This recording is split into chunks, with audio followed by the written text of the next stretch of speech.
le groupe est américain, mais en fait le volet européen est issu de Stockholm, Suède, voilà, d'où vient notre logiciel de PKI depuis 25 ans.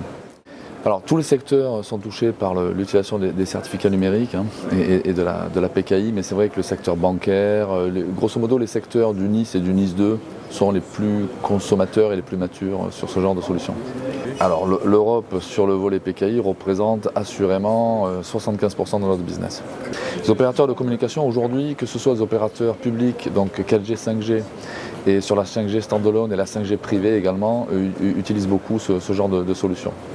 Les certificats numériques sont au cœur de la sécurité de manière transverse, donc ça va toucher dans le grand public les certificats publics qui sont consommés par les navigateurs. Donc là c'est plutôt le CAP Forum. Donc là on va parler de toutes les problématiques de cycle de vie et renouvellement des certificats. Et puis on a la PKI privée. Donc là c'est toutes les entreprises qui vont protéger leurs équipements, leurs serveurs, leurs machines, leurs applicatifs métiers, leurs applicatifs sur étagère avec des certificats de authentification, chiffrement et signature. Donc on couvre ces éléments-là. Sous le NIS 2, il y a l'article notamment 2.1 et des catégories A, B, C, D, F, G, etc.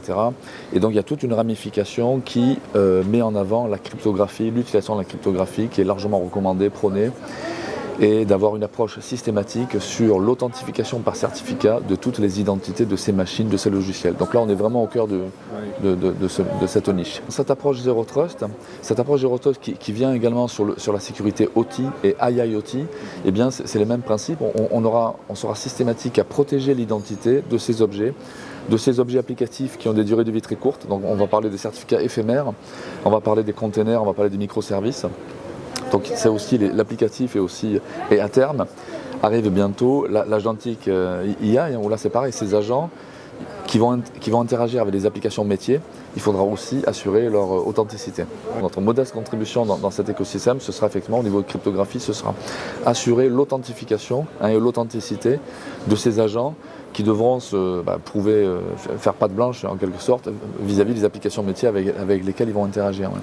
Trop souvent, des clés de signature, des clés de chiffrement, des clés d'authentification sont compromises parce qu'elles sont accessibles, elles sont trouvées. Elles sont stockées à des mauvais endroits. Elles sont stockées à des mauvais endroits. Et les cyberattaquants, souvent, quand ils arrivent à pénétrer dans un système, sont très intéressés à dérober des tas de données. Et ensuite, plus tard, ils ont le temps d'observer qu'est-ce qu'ils ont trouvé dans leur butin.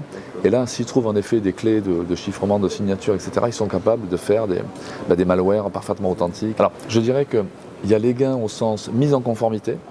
Donc là, rattraper un petit peu peut-être des retards ou des mises en conformité par rapport à du NIS 2, du CRA, du DORA. Vous avez les gains opérationnels où là on parle du cycle de vie certificat, vous avez énormément de problèmes d'interruption de services créés par des certificats expirés. Les certificats on ne sait plus où ils sont, on avait perdu la trace de ces certificats, ils ont expiré et puis ils vont planter un VPN, un système, etc. Donc là il y a énormément de problèmes d'interruption qui créent des problèmes opérationnels. Donc là il y a un gain également avec l'automatisation pour éviter et anticiper ces expirations. La catégorie de problématiques à venir, c'est les enjeux et les menaces du post-quantique. Aujourd'hui, les navigateurs, quand on fait de l'HTTPS, on utilise des certificats numériques. Donc tout ça, c'est basé sur la cryptographie classique.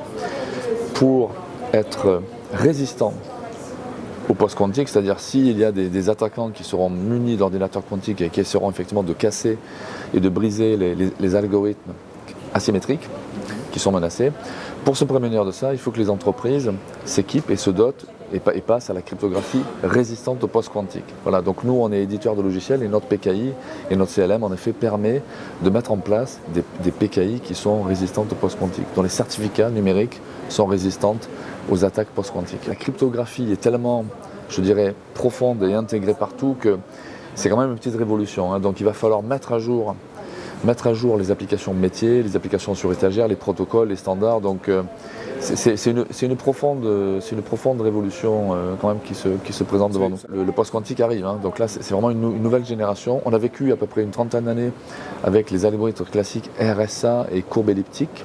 On va désormais rentrer dans une nouvelle ère d'algorithmes post-quantiques et ça touche vraiment l'ensemble de l'écosystème IT.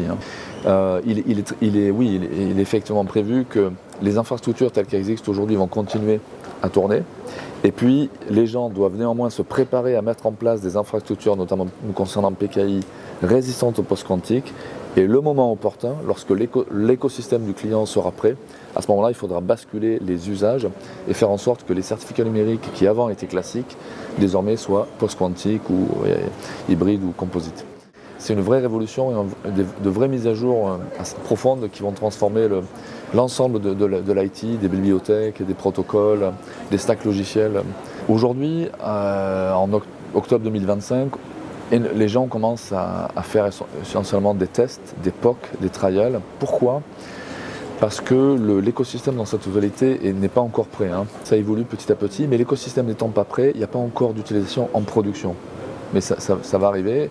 Le l'ANSSI. Quel horizon vous estimez ? Alors, l'ANSSI et le NIS et 18 membres de l'Europe sont calés sur 2030. À 2030, ils disent que la cryptographie classique devient dépréciée et à 2035 interdite.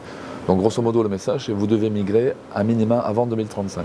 Il n'y a pas de message anxiogène, tout ça va prendre du temps et plusieurs années. Néanmoins, il y a quelques éléments qui chronologiquement doivent être un petit peu anticipés. C'est le cas des infrastructures PKI, parce que ça c'est le cœur de la racine de confiance numérique. Et c'est le cas de l'inventaire. Faites un inventaire de vos objets cryptographiques. Parce que sans inventaire, si on ne sait pas où et dans quel système et quel type de crypto est utilisé, on ne saura pas se préparer à la transition. La PKI, c'est une catégorie, c'est une nature de logiciel qui est très standardisée. On pratique nous l'open source. Dans le cœur de la PKI, il n'y a pas d'aspect de brevet, il n'y a pas d'aspect d'éléments customisés précisément parce que c'est du standard. C'est vraiment du standard, c'est des RFC.